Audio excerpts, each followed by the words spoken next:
కేటీఆర్ కు EC shock ఇచ్చింది. కేటీఆర్ మీద చర్యలకు ఈసీ ఆదేశించింది. పోలింగ్ రోజు ఓ వ్యక్తికి కేటీఆర్ ఓటేసినన్న కేటీఆర్ ఇది ఎన్నికల ఉల్లంఘన అని ఈసీ సీరియస్ అయింది.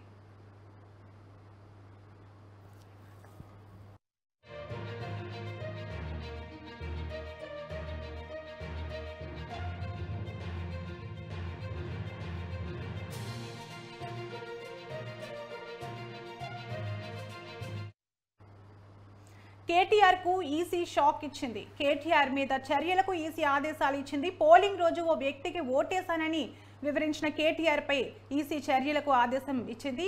ఇది ఎన్నికల ఉల్లంఘన అని ఈసీ సీరియస్ అయింది.